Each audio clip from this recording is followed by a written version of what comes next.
Aspirants, modern history का chapter 3 advent of the Europeans के बारे में हमने जो हमारा पार्ट 1 था हम कवर कर चुके हैं।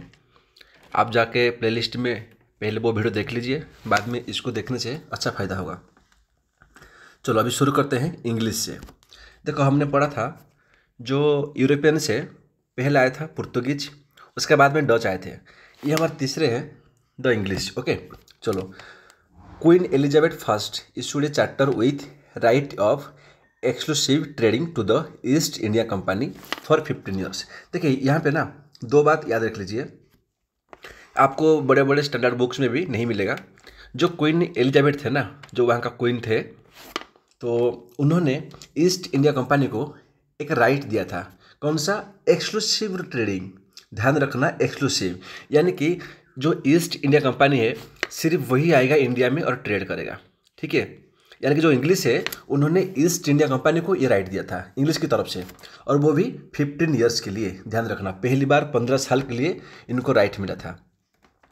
अगर थोड़ा हम डाटा देखेंगे इंग्लिश के बारे में, जो इंग्लिश का फर्स्ट शिप आया था इंडिया में उसका नाम था रेड ड्रैगन। ओके, अगर बात करेंगे तो फर्स्ट इंग्लिश मैन कौन आए थे इंडिया में, तो वो होंगे रल्फ फिच, और ये आए थे अकबर के टाइम पे। ठीक है, पूछता है कभी कभी ये जो रल्फ फिच है वो किसके टाइम पे आए थे, तो वो अकबर टाइम पे आए थे।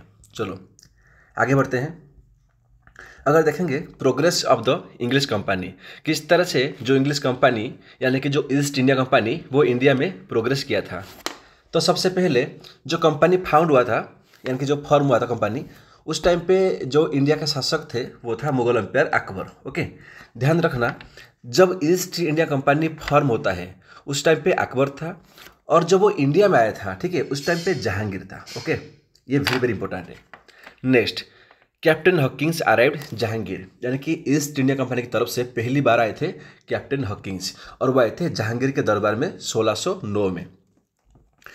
लेकिन उन्होंने ट्रेड करने के लिए इंडिया में यानी कि एक फैक्ट्री इस्टेब्लिश करने में वो सक्सेस नहीं हो पाए थे। क्यों? क्योंकि उन्होंने पुर्तगीज अपोज किया था। देखो लिखा है कि did not success establish factory due to oppose of Portuguese. ये जो पुर्तगीज है ना, ये क्या लोकल रूलर्स को, जो जहांगीर था ये इनको क्या करते हैं, वो इंग्लिश के खिलाफ में ऐसे बात करेंगे जैसे कि इंग्लिश कंपनी है ना वो इंडिया में लूटने के लिए ही आया है।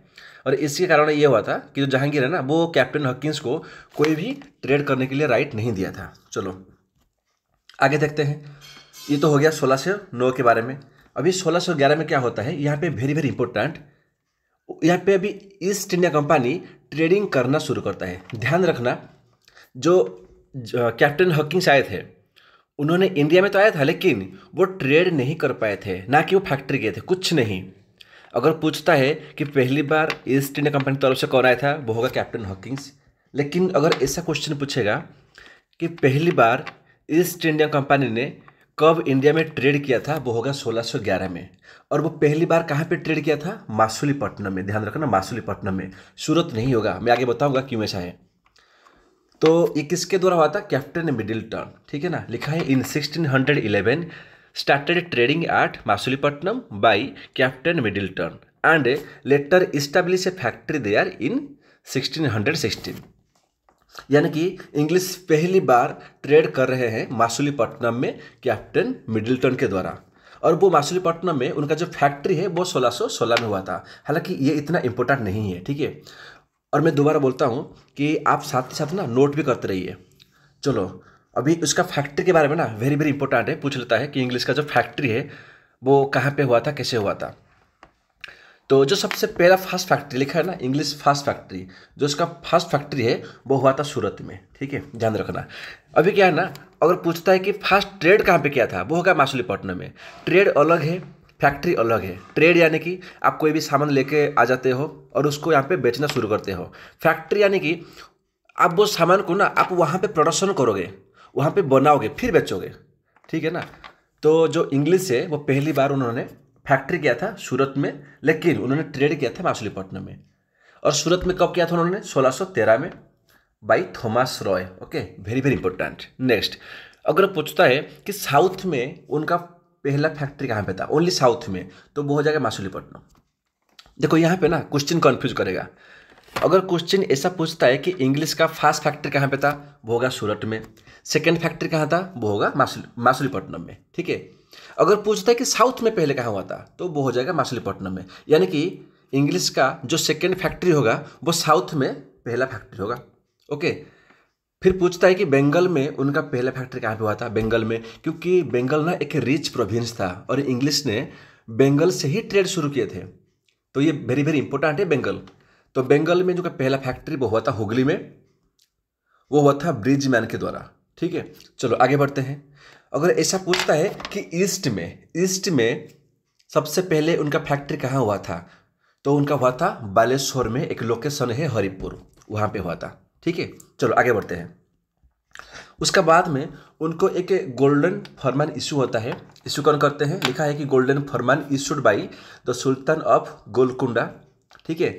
इन 1632 on A payment of 500 pagodas a year they earn the privileges of trading freely in the ports of Golconda. यानी कि गोलकुंडा का जो सुल्तान था ना, उन्होंने इंग्लिश से क्या हुआ, वो 500 पगोडास लेते थे और उसके बदले में पूरे साल के लिए, मतलब पूरा साल भर 500 पगोडास के बदले में पूरे साल भर east India company Golconda port में वो फ्री ट्रेड करेगा। ठीक है। कोई टैक्स नहीं देगा, कोई रेवेन्यू देगा नहीं देगा। तो इसको बोलते हैं गोल्डन फरमाना। चलो आगे बढ़ते हैं। अभी दो इम्पोर्टेंट फैक्ट्स के बारे में बात करेंगे। अब सभी को पता है कि जो सेंट जॉर्ज है वो भी मद्रास में है। कभी कभी जिसको नहीं पता है तो इसको याद रख लीजिए। जो सेंट जॉर्ज है वो मद्रास में है और उसको बनाया था फ्रांसिस्कन ने। ओके। ये भी इंग्लिश का द्वारा हुआ था। सेकेंड, जो किंग चार्ल्स टूट है, हमने पुर्तगीज में पढ़ा था ये, कि पुर्तगीज ने बॉम्बे को डावरी में दिया था, किसको, इंग्लिश को। तो इंग्लिश में कौन था, वो था किंग चार्ल्स टू। तो यहाँ पे वही लिखा है, जो किंग चार्ल्स टू था ना, उन्होंने बॉम्बे को डावरी में लाया था। किससे लाया था, क्योंकि उन्होंने मैरिज किया था पुर्तगीज गाल से। ठीक है। चलो अभी पूछता है यहाँ पे कि बॉम्बे को इस्टेब्लिश कौन किया था, उसका नाम है अंगियर। देखो यहाँ पे सारे चीज़ आपको मिल जाएगा नोट्स में ना, बढ़िया से इसको पेपर पे ले लीजिए और पूरे नोट्स करते रहिए। इसके बाहर आपको एक की भी क्वेश्चन कहीं से नहीं पूछने वाला है, पूरे क्वेश्चन आपको यहीं से मिलेगा। जो बॉम्बे है उसको इस्टेब्लिश किया था अंगियर ने। चलो हमने यहाँ तक पढ़ लिया, आगे देखते हैं।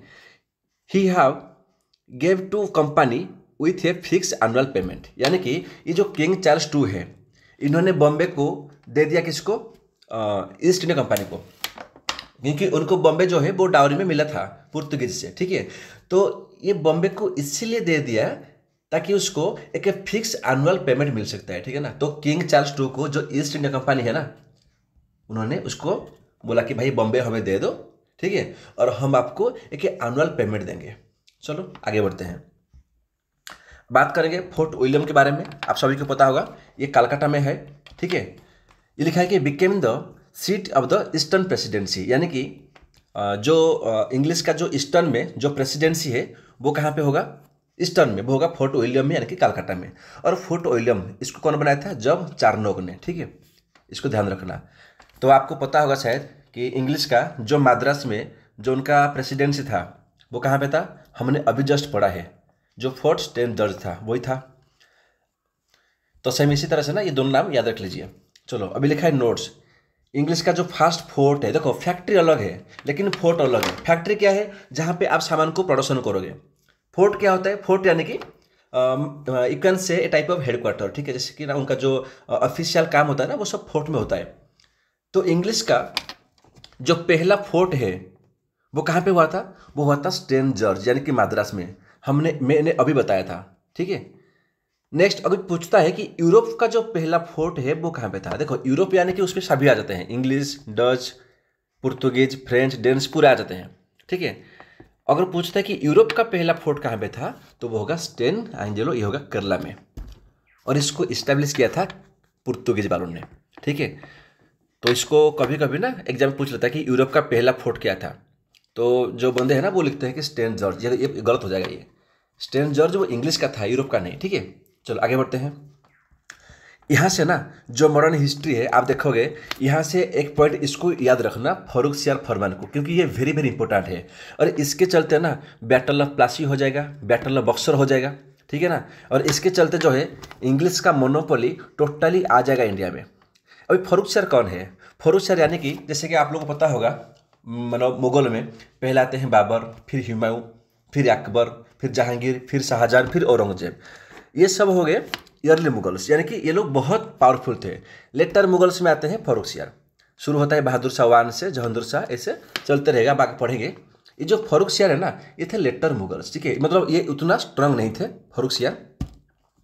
तो उन्होंने क्या लिखा, क्या है कि the Mughal empire Farrukhsiyar issued a farman and giving the company a large number of trade consents. मतलब उन्होंने ईस्ट इंडिया कंपनी को एक फरमान इशू किया। जैसे कि हमने देखा था कि गोल्डन फरमान था, है ना, जो गोलकोंडा का जो सुल्तान था, उन्होंने 500 पकड़ा ले लिया और पूरे साल के लिए छोड़ दिया, है ना, इंग्लिश को, भाई तुम जितना चाहो ट्रेड कर लो। यहाँ पे ना कुछ ऐसे ही देखने को मिलता है।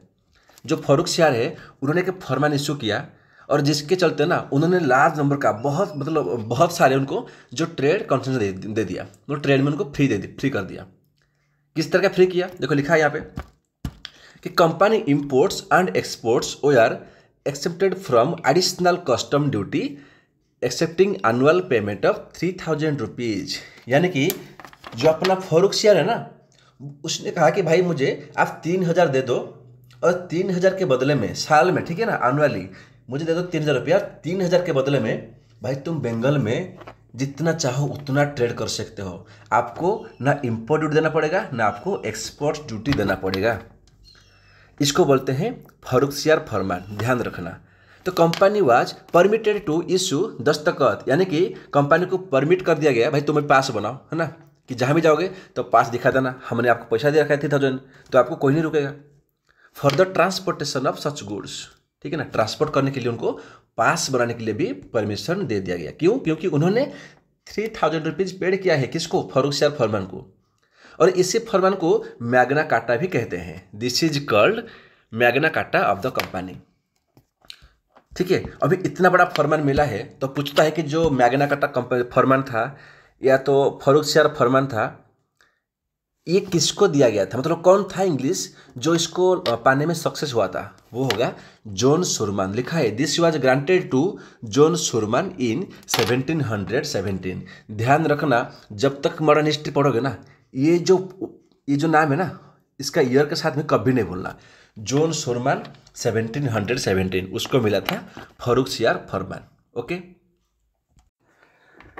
तो चलो अभी बात करते हैं डेंस के बारे में। देखिए डेंस जो है ना, एग्जाम पॉइंट ऑफ व्यू में इतना इम्पोर्टेंट नहीं होता है, फिर भी जो छोटे मोटे पॉइंट है हम उसको भी कवर करेंगे। तो जो कंपनी है फॉर्म हुआ था 1616 में, और उसका इंडिया में 2 था सेटलमेंट, है ना, एक था तमिलनाडु में, एक था बंगाल में। तो जो बंगाल में था वो था सेरमपुर, और जो था तमिलनाडु में वो था त्रंकेबार। ओके, ये 2 पॉइंट है, बाकी इतना कोई बड़ा पॉइंट नहीं है। लिखा है यहाँ पे the Danes factory which are not important any time, they were sold their company to the British government in 1848। यानी कि उन्होंने, देखा जाए जो डेंस है ना, वो सिर्फ ट्रेड करने के लिए आए थे, उनका मकसद नहीं था कि हम इंडिया को रूल करेंगे। तो उन्होंने देखा कि यहाँ पे पहले ही डच, पुर्तगीज और क्या बोलते हैं इंग्लिश का, इनका पहले ही यहाँ पे वार चल रहा है फॉर द सक्सेशन। तो उन्होंने जो अपना 2 कंपनी था उन्होंने बेच दिया इंग्लिश को। चलो आगे बढ़ते हैं। अभी देखते हैं फ्रेंच के बारे में। देखो फ्रेंच जो है ना, आप सभी को पता है ये लास्ट में आए थे फ्रेंच। हमने पुर्तगीज देख लिया, उसके बाद में डच देख लिया, हमने इंग्लिश देख लिया, अभी हमने डेंस भी देख लिया, अभी फ्रेंच लास्ट है ये। तो लिखा है last European to arrive. French जो है ना वो लास्ट थे, वो इंडिया में आए थे ट्रेड करने के लिए। चलो नेक्स्ट है कंपनी फाउंड इन 1664, ये इतना इंपॉर्टेंट नहीं है, by minister Colbert in the reign of Louis X 14। ध्यान रखिए, फ्रांस का जो किंग था ना वो था लुइस एक्स 14 था, और जो मिनिस्टर थे वो थे कोलबर्ट। इनके टाइम में जो फ्रेंच का जो कंपनी है वो फाउंड हुआ था। This company controlled by the state. अच्छा, यहाँ पे लिखा है ये जो फ्रेंच कंपनी है ये स्टेट के द्वारा कंट्रोल हो रहा था। इसका मतलब क्या है? देखिए स्टेट यानी कि गवर्नमेंट, यानी कि जो फ्रेंच कंपनी जो इंडिया में आया था ना, उस कंपनी को कंट्रोल करेगा उनका फ्रेंच का सरकार, ठीक है ना। जैसे देखा जाए कि हमारा जो इंडियन आर्मी है, जो नेवी है, जो एयर फोर्स है, आरबीआई है, इसको सब सरकार कंट्रोल कर रहा है। ये इसी तरह है। तो जो फ्रेंच कंपनी इंडिया में आया था ना, उसको भी उनका सरकार कंट्रोल करता था। लेकिन जो ईस्ट इंडिया कंपनी आया था ना, वो एक प्राइवेट कंपनी था।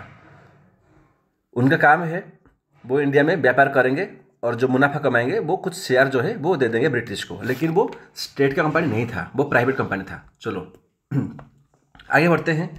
फ्रेंच का जो पहला फैक्ट्री है वो हुआ था सूरत में, और उसको क्या था कौन, बाई कैरोन, ठीक है। इतना ये मतलब याद रख लीजिए, बाई कैरोन, और ईयर था 1668।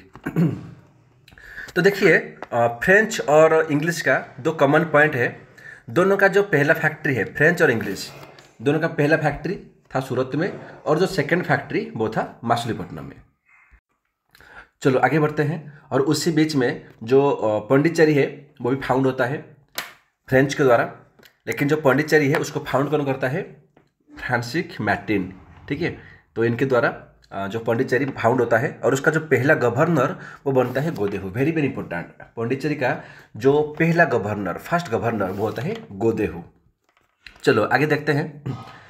ये जो पौंडीचेरी है ना, उनको डच ने कैप्चर किया था 1693 में, ठीक है, पौंडीचेरी ने। लेकिन बाद में but again Pondicherry restore to the French in 1697 by a treaty.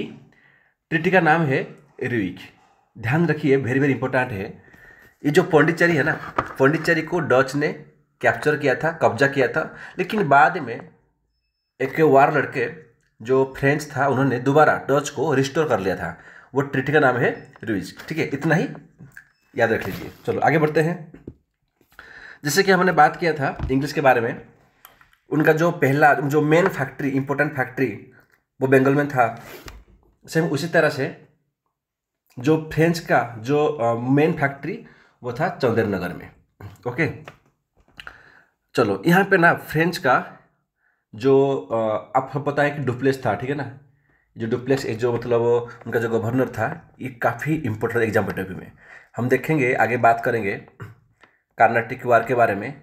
Duplex का यहाँ पे बहुत मतलब आप कह सकते हो सिर्फ डुप्लेक्स की वजह से ना जो फ्रेंच है वो हर टाइम इंग्लिश को डिफीट करके मतलब इंडिया में उन्होंने कंट्रोल किया था फ्रेंच ने।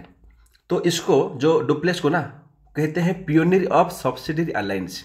अच्छा, ये जो सब्सिडियरी अलायंस है वो क्या होता है, इसका मतलब क्या होता है कि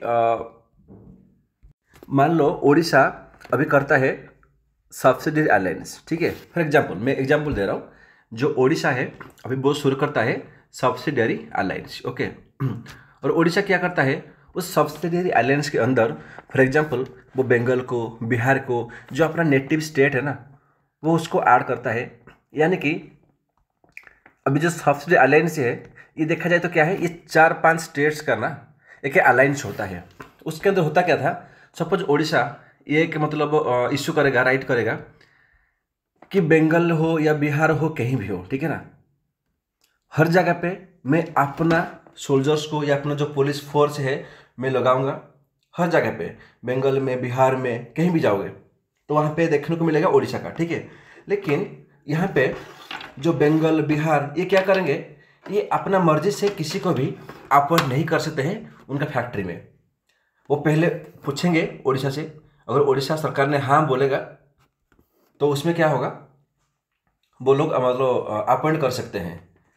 और उसमें फ़ायदा क्या होगा, फ़ायदा ये होगा, मान लो कि बंगाल का ऊपर कोई अटैक करता है तो वहाँ पे उड़ीसा आ जाएगा, है ना, सपोर्ट देने के लिए। और बिहार पे कोई अटैक करता है वहाँ भी उड़ीसा आ जाएगा। मतलब यहाँ पे देखेंगे जो उड़ीसा है ना, वो क्या, वो एक सुप्रीम हो गया, एक सुप्रीम हो गया। मतलब वो सभी को सपोर्ट तो करेगा, लेकिन सभी क्षेत्रों में वो अपना ही पुलिस फोर्स लगाएगा। लेकिन उसमें फायदा देखो, फायदा क्या है ना, जो स्टेट है उनको फायदा ये हो रहा है कि हाँ चलो हमें कोई अटैक कर रहा है तो वहाँ पे उड़ीसा आएगा, हमें सपोर्ट करेगा। लेकिन उसमें ये प्रॉब्लम है, मान लो कल को उड़ीसा ने अटैक कर लिया तो, क्योंकि आपका जो पुलिस फोर्स है वो तो खुद उड़ीसा का है, ठीक है ना। तो वहाँ पे हम देखेंगे कि इंग्लिश ने कैसे शुरू किया था सब्सिडियरी अलायंस उनके टाइम पे, और उसके चलते कितना वार हुआ था। तो ये जो कॉन्सेप्ट है ना सब्सिडियरी अलायंस, अलायंस यानी कि 4-5 स्टेट्स का एक समूह होगा, और वहाँ पे जो सुप्रीम होगा ना, सुप्रीम होगा इंग्लिश ईस्ट इंडिया कंपनी। चलो हम उसको और बढ़िया से बात करेंगे आगे। तो ध्यान रखना, जो सब्सिडी आइलैंड्स है, ठीक है, उसका जो पियोनियर है उसको बोलते हैं डुप्लेक्स को, कहते हैं डुप्लेक्स को। ये मतलब ध्यान रखना फ्रेंच में, लेकिन इंग्लिश में नहीं। इंग्लिश की बात करेंगे तो दूसरा हो जाएगा वो। यहाँ पे क्या सिर्फ डुप्लेक्स होगा, फ्रेंच की तरफ से सब्सिडी आइलैंड शुरू किया था। चलो ये हमने पूरा कवर कर लिया कि पहले कैसे पुर्तगाली आए थे, फिर डच आए थे, फिर इंग्लिश आए थे, फिर डेन्स, फिर फ्रेंच। ये हमने के डाटा पढ़ लिया ओवरऑली, जो एग्जाम में पूछने वाला है। अभी जो इम्पोर्टेंट है वो होगा एंग्लो फ्रेंच वार। आप सभी को पता है यूरोप में ना, जितना यूरोपियन आए थे इंडिया में, सिर्फ दो ही पावर था जिनके पास में ज़्यादा ताकत था, और वो दोनों बहुत सारे बड़े बड़े वार लगे थे इंडिया में कि हम इंडिया में राज करेंगे। तो बाकी सारे जो पुर्तगीज थे, डच थे, अपना कह सकते हो फ्रेंच थे, इंग्लिश थे। अगर देखा जाए ना, ये जो इंग्लिश और फ्रेंच थे, ये दोनों ने लास्ट तक ना टिके रहे, बाकी तो सब ऐसे ही निकल गए थे। अगर बात करेंगे हम कर्नाटिक वार के बारे में, यहाँ पे लिखा है दो Anglo French struggle for supremacy. मैं आपको दोबारा कहता हूँ, इसको नोट करते रहिए, आपका प्रीलिम्स और मेन इसमें दोनों कवर होने वाला है। तो लिखा है दो Anglo French struggle for supremacy. देखेंगे एंग्लो यानी कि इंग्लिश और फ्रेंच दोनों ने किस तरह से स्ट्रगल किया था सुप्रीमेसी के लिए, कि हम इंडिया में हम अपना जो है सुप्रीमेसी रखेंगे, इंडिया में सिर्फ हम ही रोल करेंगे और कोई नहीं। चलो लिखा है दो कार्नाटिक वार्स। जो कार्नाटिक वार है ना, ये वेरी वेरी इंपॉर्टेंट है, 3 वार होता है, हम बात करेंगे आगे। लिखा है Carnatic war was the name given by the European to the Coromandel coast. Coromandel coast के ऊपर ये वार हुआ था, तो इसको कहते हैं कार्नाटिक वार। ये इतना पॉइंट इतना इंपॉर्टेंट नहीं होता है। इन 1714 the political situation in south India was uncertain and confuse. मतलब जो पॉलिटिकल सिचुएशन था साउथ इंडिया का, वो देखा जाए तो स्टेबल नहीं था, वो कन्फ्यूज था। तो वो कैसे था, हम आगे चर्चा करेंगे। The decline of Hyderabad was the signal for the end of Muslim expansion and the English adventures got their plans ready. Hyderabad में जैसे ही हैदराबाद डिक्लाइन होता है ना, हैदराबाद अभी डिक्लाइन कैसे हुआ बात करेंगे।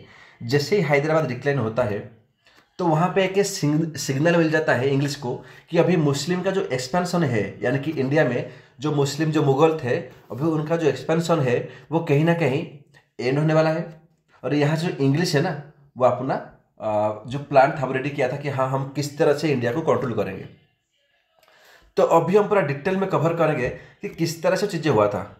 तो सबसे पहले चर्चा करेंगे फर्स्ट कर्नाटिक वार के बारे में। सबसे पहले फर्स्ट कर्नाटिक वार, देखिए मैं आपको जो जो इम्पोर्टेंट है ना प्रीलिम्स के लिए मैं बताऊंगा, और जो मेन के लिए मैं वो भी बताऊंगा। लेकिन यहाँ पे मैं जो PDF दिया हूँ, ये स्पेक्ट्रम, बिपिन चंद्र, NCERT तीनों को मर्ज करके मैं बनाया हूँ। तो मैं सभी को रिक्वेस्ट करूँगा कि इसको वीडियो को पॉज करके इसको नोट करते रहिए साथ ही साथ। अगर बात करेंगे फर्स्ट कर्नाटिक वार के बारे में, इसका ईयर है 1746 टू 1700, ये 48 होगा, ठीक है, इसको 1748 कर दीजिएगा। चलो देखिए बैकग्राउंड क्या है। उसका बैकग्राउंड है ऑस्ट्रियन वार ऑफ सक्सेशन, ठीक है, इसको याद रखना। ये तो चलो वहाँ पे हुआ था यूरोप में, लेकिन इंडिया में उसका इमीडिएट कॉज क्या हुआ था। इंडिया में ऐसे क्या हो गया कि इंग्लिश और फ्रेंच के बीच में फर्स्ट कर्नाटिक वार लड़ा गया था। तो इंग्लिश सीज फ्रेंच शिप, जो इंग्लिश था ना, उन्होंने फ्रेंच का कुछ शिप्स था, उन्होंने उसको सीज कर दिया, और उसके बदले में then French seize the Madras. उन्होंने बदले में फ्रेंच ने इंग्लिश का जो मद्रास है, उन्होंने मद्रास को ही सीज कर दिया। अच्छा, अभी मद्रास को कौन बनाया था, अभी हमने थोड़ी देर पहले बात किया था, अगर आपको याद है तो कमेंट करके जरूर बता दीजिए, ठीक है। तो जैसे ही इंग्लिश वालों ने फ्रेंच का शिप को सीज कर दिया, और फ्रेंच वालों ने बदलों में मद्रास को उन्होंने सीज कर दिया। तो इसको यहाँ पे क्या वार होता है जिसको बोलते हैं फर्स्ट कर्नाटिक वार। या तो उसका और भी एक नाम है बैटल ऑफ स्टेनथोम। ध्यान रखना, वेरी वेरी इंपॉर्टेंट क्वेश्चन पूछ लेगा, which of the following battle is also known as battle of Santhome. Option देगा first Carnatic war, second Carnatic war, third. तो याद रखना कि फर्स्ट कर्नाटिक वार को बोलते हैं बैटल ऑफ स्टेनथोम। चलो आगे बढ़ते हैं। बैटल में होता क्या है, a small French army under captain Paradis defeated the strong Indian army under Mahfuz Khan. ठीक है, जो फ्रेंच का आर्मी उनको लीड कौन कर रहा था? Captain paradise. और इंग्लिश का जो आर्मी उसको लीड कौन किया था? अनवर उद्दीन। ठीक है, तो दोनों के बीच में एक वार होता है जिसको बोलते हैं बैटल ऑफ स्टेनथोम। बात करेंगे रिजल्ट के बारे में। ट्रीटी ऑफ आगजिला चापिलो होता है।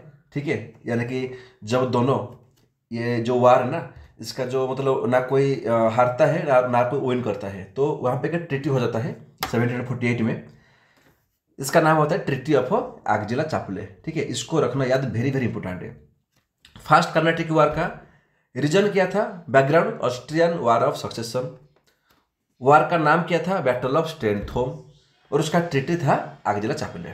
ठीक है, इतना ही इंपॉर्टेंट है। तो अभी होता क्या ट्रीटी में कि जो मद्रास है, मद्रास को फ्रेंच ने कब्जा कर लिया था, तो Madras handed over to the English, उन्होंने इंग्लिश को दे दिया। और बदले में and French in turn got their territory in North America, तो उनको नॉर्थ अमेरिका में फ्रेंच को कुछ जो टेरिटोरी ना, कुछ एरिया है, उनको दिया गया था। तो यहाँ पे जो फर्स्ट कर्नाटिक वार है वो खत्म होता है। बात करेंगे सेकेंड कर्नाटिक वार के बारे में। तो यहाँ पे लिखा है French make political influence in southern India by interfering the local dynastic dispute to defend the English. Point को ना बढ़िया से समझना। यहाँ पे क्या बोल रहा है? ये बोल रहा है कि जैसे ही फ्रेंच और इंग्लिश के बीच में वार होता है, वहाँ पे ना कोई विन करता है ना कोई डिफीट होता है, वो एक ट्रीटी आगजिला चापिलो हो जाता है। यहाँ पे क्या होता है ना, फ्रेंच अपना दिमाग लगाते हैं और वो सोचते हैं चलो कुछ ना कुछ करके, ठीक है, हम जो लोकल डायनेस्टिक रूलर है ना, हम तो उनकी हेल्प लेंगे और उनकी हेल्प लेके हम इंग्लिश को हराएंगे। ये होता किस तरह है? देखो लिखा है immediate cause after death of Hyderabad Nizam Asaf Jah. देखिए जो असफ जहाँ था ना, हैदराबाद का निजाम था, जैसे ही उनका डेथ होता है, his son Nasir Jang took the charge but nephew Muzaffar Jang of post Nasir जंग। यानी कि जैसे ही असफ जहाँ का डेथ हो जाता है, उसका जो लड़का था उसका नाम था नासिर जंग, वो रेडी हो जाता है कि उसका पापा के बदले में ये राजा बनने के लिए। लेकिन असफ जहाँ का जो नेफ्यू था वो था मुजफ्फर जंग, वो अपोज करता है नासिर जंग को कि भाई तुम नहीं, वो राजा का कुर्सी में मैं बैठने वाला हूँ। ठीक है ना?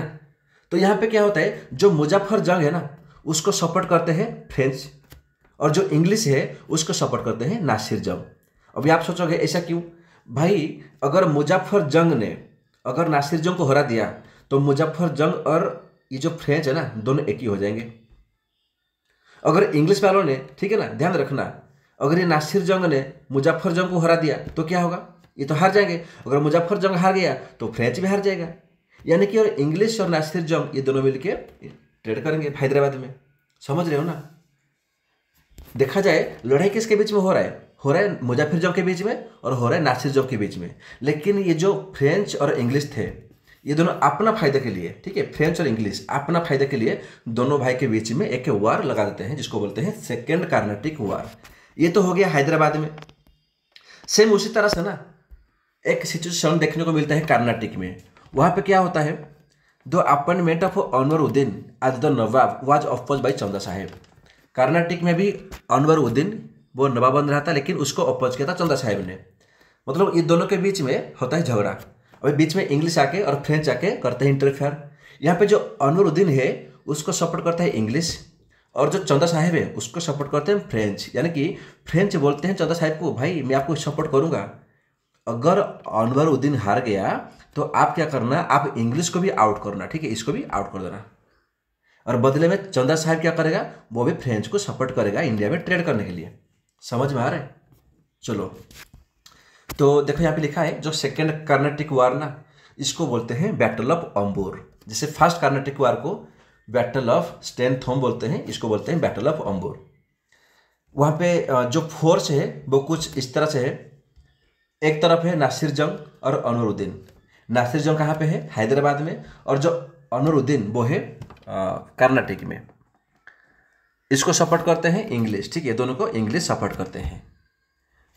बात करेंगे, एक तरफ है मुजफ्फर जंग, एक तरफ है चंदा साहेब। मुजफ्फर जंग कहाँ पे है? हैदराबाद में, मतलब नासिर जंग का अपोज में है। और चंदा साहेब कहाँ पे है? वो है अपना कर्नाटक में, वो अपोज में है अनुरुद्दीन का। और उसको सपोर्ट करता है फ्रेंच, यानी कि उसको लीड करता है डुप्लेक्स फ्रेंच। तो ये पूरे कंबाइंड आर्मी, एक ये आर्मी एक ये आर्मी, ठीक है, मिलके लड़ते हैं सेकेंड कार्नाटिक वार, जिसको कहते हैं बैटल ऑफ अंबूर। ये हुआ, मतलब इसका लिखा बैटल ऑफ अंबूर हुआ था 1749 में। एक जगह है बेल्लोर करके, बेल्लोर के पास में हुआ था। चलो आगे बढ़ते हैं। यहाँ पे होता क्या है, Nasir Jang murdered by a noble, Nasir Jang को मार देते हैं। Dupleix was appointed governor of all the Mughal territory to the south, मतलब डुप्लेक्स को अपॉइंट करते हैं गवर्नर की तरफ पे, जितना भी मुगल का टेरिटरी था साउथ में ना, हर जगह पे, of the river Krishna, Krishna नदी का पास में। Next, now Muzaffar became the Nawab of Hyderabad and Chanda Sahib became the Nawab of Arcot. और जो डुप्लेक्स का पावर है वो जेनिथ पे रह गया था, जेनिथ पे उसको पावर दिया गया। चलो आगे बात करते हैं। उसी बीच में होता क्या है, उसी सेकेंड कार्नाटिक वार के बीच में 1751 में इंग्लिश का ना जो दबंग है वो एंट्री मारते हैं, उसका नाम है रॉबर्ट क्लाइव। ध्यान रखना, रॉबर्ट क्लाइव। रॉबर्ट क्लाइव ना बेसिकली होता है क्या है, एक क्लर्क होता है। और उसने सेकेंड कार्नाटिक वार में उन्होंने ऐसे दिमाग लगा के फ्रेंच को हरा दिया, इंग्लिश ने खुश होकर ना उसको गवर्नर बना दिया था। ठीक है, क्लर्क से सीधा बन गया गवर्नर।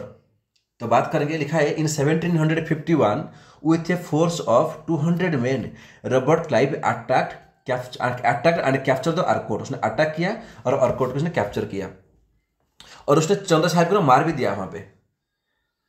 तो यहाँ पे क्या होता है, जो फ्रेंच है उसको हराते हैं, फ्रेंच डिफीट होता है। अगर हम बात करेंगे ना सेकेंड कार्नाटिक वार के बारे में या बैटल ऑफ अंबूर के बारे में, जो हमारा पहला सेगमेंट था वहाँ पे क्या हुआ था, यहाँ पे जो फ्रेंच है ना वो जीतते हैं, नासिर जंग मर्डर हो जाता है, यानी कि इंग्लिश हार जाते हैं। और जो सेकेंड सेगमेंट है वहाँ पे क्या होता है, वहाँ पे फ्रेंच हार जाते हैं और इंग्लिश विन करता है, यहाँ पे स्वयं लिखा है। तो मतलब दोनों पार्टी ना एक बार जीतते हैं और एक बार हार जाते हैं। तो यहाँ पे भी सेम एक ट्रीटी होता है, इसको बोलते हैं ट्रीटी ऑफ पौंडीचेरी।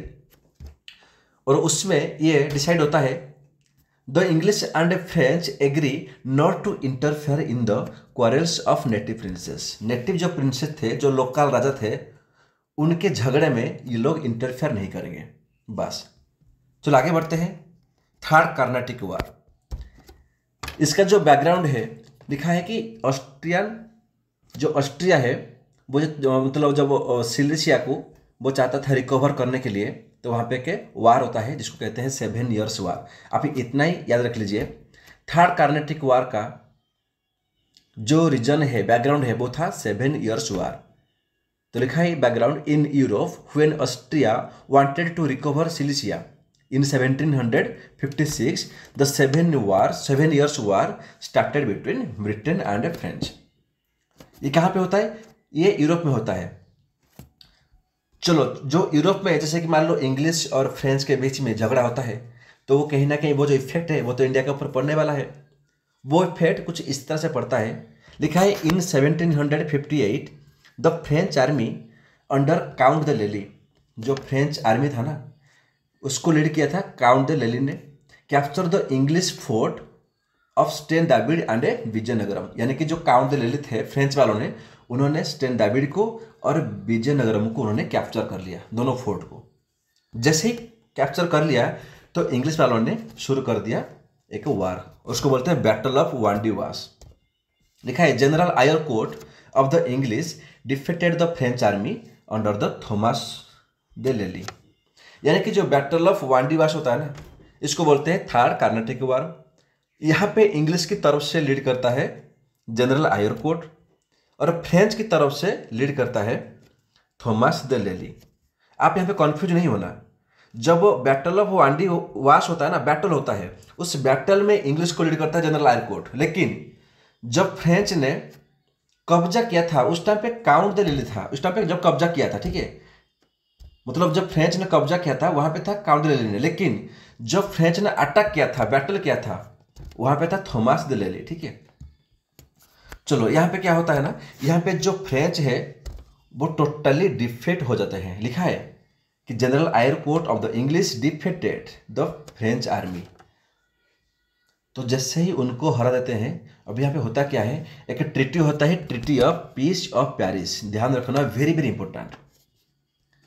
तो इसमें होता क्या है, French are allowed to retain their factory, French को अलाउ कर दिया गया भाई तुम अपना फैक्ट्री रख सकते हो, लेकिन no military expansion of French in India, तुम अपना मिलिट्री इंडिया में नहीं रख सकते हो।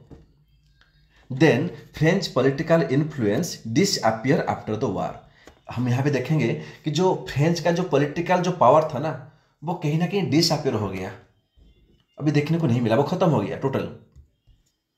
अभी आगे देखते हैं, after that the English became the supreme European power in the India. अभी यहाँ पे सिर्फ इंग्लिश हो जाता है सुप्रीम पावर, क्योंकि उन्होंने, जैसे कि मैंने आपको बताया था, उन्होंने पुर्तगालीज को हरा दिया था बैटल ऑफ स्वाली में, उन्होंने डच को हरा दिया बैटल ऑफ वेदरा में, और जो डेन्स थे उन्होंने तो कुछ उन्होंने लड़ाई नहीं है। बाकी फ्रेंच को उन्होंने 3 कर्नाटिक वार, यानी कि जो फर्स्ट कर्नाटिक वार था बैटल ऑफ स्टेंथो, सेकेंड था बैटल ऑफ अम्बुर, थर्ड था बैटल ऑफ वांडीवास, तीनों में उन्होंने तीनों को हरा दिया था। ठीक है, अभी उसमें होता क्या है, जैसे ही इंग्लिश सुप्रीम होता है, कभी कभी क्वेश्चन पूछ लेता है कि कॉजेस ऑफ फ्रेंच फेलियर। भाई डुप्लेक्स भी था और फ्रेंच इतना बड़ा सुप्रीम पावर था, तो वो फेल क्यों हुआ। लिखा है inadequate military and financial support, उनके पास में जो मिलिट्री सपोर्ट और फाइनेंशियल सपोर्ट है ना, वो उतना अच्छा नहीं था, वो काफ़ी कम था। उनका नेवी भी देखा जाए इंग्लिश के कंपैरिजन में थोड़ी सी वीक था। Superior command in the British का, ब्रिटिश का जो कमांड है ना, वो काफ़ी सुपीरियर थे, और यही रीजन है आज भी जो इंडिया में जो आर्मी है ना, ये पूरे के पूरे जितने प्रोविजन है ऊपर इंग्लिश के हैं, काफ़ी वेल डिसिप्लिन होते हैं लोग। आगे देखते हैं, lack of commercial incentive to the French army. French army के पास में कमर्शियल इंसेंटिव बहुत कम था। Commercial basis of the English was very strong, English का जो कमर्शियल बेस था ना, वो काफ़ी स्ट्रॉन्ग था। रीजन भी है क्योंकि इंग्लिश ना फ्रेंच से पहले आ रखे हैं, पहले आके उन्होंने डच से कुछ कब्जा कर लिया, मतलब उन्होंने पुर्तगाली से भी कब्जा कर लिया, और हमने पढ़ा था कि डेन्स ने भी उनका पूरा फैक्ट्री उन्होंने इंग्लिश को ही बेचा था। तो देखा जाए तो इंग्लिश का जो बेस है ना, कमर्शियल बेस, वो काफ़ी स्ट्रॉन्ग था। ओके, चलो आगे है, why English succeed against other power. जितने देखो ये ना पीसीएस में या यूपीएससी में ये 10 मार्क का क्वेश्चन पूछ लेता है कि जितने भी यूरोपियन पावर आए थे, इंग्लिश ही सक्सेस क्यों किया था। ओके, चलो वो जानने से पहले मैं आपको बता दूं, ये हमारा जो पीसीएस का टेस्ट सीरीज है हमारा शुरू हो चुका है, तो जिसका प्राइस ओरिजिनल हमारा था 2000 रुपीज़, लेकिन अभी के लिए वो 1499 रुपीज़ है। आप इस नंबर पे कॉल कर सकते हैं। अगर आपको कोई भी पीसीएस या यूपीएससी के चाहिए टेस्ट सीरीज, आप कॉल करके पूछ सकते हैं। इसके अंदर आपको 32 टेस्ट सीरीज मिलेगा, और 1 साल का जो करंट अफेयर्स है वो भी आपको कवर किया जाएगा। साथ में इकोनॉमिक सर्वे और बजट, ये दोनों भी डिस्कशन करेंगे, और इसमें CSAT भी आपको मिलेगा, और साथ ही साथ जो फुल लेंथ टेस्ट है आपको यहाँ पे वो भी दिया जाएगा, और वो आपको 5 मिलेगा। ठीक है, अभी इसका जो टेस्ट सीरीज है वो शुरू हो चुका है, ये ऑनलाइन ऑफलाइन दोनों अवेलेबल है। अगर आपको चाहिए तो आप इस नंबर पे कॉल करके पूछ सकते हैं। चलो, तो हम पढ़ रहे थे कि इंग्लिश ही क्यों सक्सेस किया था बाकी से। तो आप पहला पॉइंट आपको लिखना है कि नाभाल सुपीरियरिटी, इंडिया का इंग्लिश का जो नाभाल है ना, वो काफ़ी सुपीरियर था बाकी पावर से, चाहे पुर्तगीज हो, चाहे डच हो, चाहे फ्रेंच हो, चाहे वो डेन्स हो। ऊपर से इंडस्ट्रियल रेवोल्यूशन, उस टाइम पे जो इंडस्ट्रियल रेवोल्यूशन है ना, वो इंग्लिश में काफ़ी तेज़ से बढ़ रहा था, जिसके चलते इनका जो फिनेंशियल जो स्टेबिलिटी है वो काफ़ी अच्छा था, और ये एक स्टेबल गवर्नमेंट था उनका, जो ये गवर्नमेंट है ये स्टेबल था। Next, structure and nature of the company का जो नेचर था, अभी नेचर क्या है आपको पता होगा। जैसे कि मान लो आपको क्या करना है, आपको वार ऑफ सेशन करना है, वार करो, उनका जमीन को कब्जा करो, ठीक है ना। आपने देखा होगा, हमने पढ़ा था कि फर्रुख फरमान 1717 में लाया था जॉन सुरमान ने, कि हमें ट्रेड करेंगे, हम आपको एनुअली दे देंगे 3000 रुपीज़, और जो है हम साल भर के लिए आप हमें फ्री छोड़ दो, हम कुछ भी ट्रेड कर सकते हैं, हम कुछ ड्यूटी नहीं टास्क नहीं देंगे। तो उनका जो नेचर था ना कंपनी का, वो भी काफ़ी बाकी देखा जाए तो बाकी यूरोपियन पावर से काफ़ी स्ट्रॉन्ग था। और इनका जो मिलिट्री है वो काफ़ी, उनका जो स्किल है काफ़ी अच्छा था, और वो डिसिप्लिन है। यही तो रीजन है, इसी रीजन के कारण ना जो इंडियन आर्मी है हम पूरा फॉलो करते हैं ब्रिटिश आर्मी को, क्योंकि इसमें जो डिसिप्लिन है वो काफ़ी बहुत था, है ना। आगे लेजर जेल फॉर रिलीजन, धर्म को ना कन्वर्ट करने के लिए इनका कोई, जैसे कि आपको पता होगा पुर्तगाली आए थे, वो क्या है ना शुरू से ही वो चाहते थे कि जितने भी मुगल थे या हिंदू थे सभी को कन्वर्ट कर दो क्रिश्चियन में। लेकिन इनका जो है ना, इनका इतना नहीं था, धर्म के पीछे ये इतना नहीं पड़े थे, और कहीं ना कहीं इसके कारण ना, इसके चलते तो जो हिंदू मुस्लिम इनके अगेंस्ट में ये काफ़ी कम थे। तो अगर क्वेश्चन आता है कि why English success against other power, ठीक है, आपको ये सब पॉइंट लिखना है, और इंट्रोडक्शन में आपको मेंशन करना है कि इंग्लिश का पहला फैक्ट्री कहाँ पे हुआ था, पहला शिप क्या आया था, ये सब करना है। तो इसके संग अभी हमारा जो है चैप्टर 3 स्पेक्ट्रम का हमने कंप्लीट कर चुके हैं। और मैं आपको बता दूं ये सिर्फ स्पेक्ट्रम नहीं, इसके अंदर आपको एनसीईआरटी और बिपिन चंद्रा स्पेक्ट्रम तीनों ऐड है। वीडियो को बढ़िया से नोट करते रहिए, जब ये नोट खत्म हो जाएगा ना आपको कहीं से भी नोट करने की जरूरत नहीं है। अगर आपने वीडियो नहीं देखा है, जो पार्ट 1 है जाके प्लेलिस्ट में देख लीजिए, और टेलीग्राम में मैं लिंक दिया हूँ, आप लिंक देके हमारा जो चैनल है आप वहाँ भी जुड़ सकते हैं।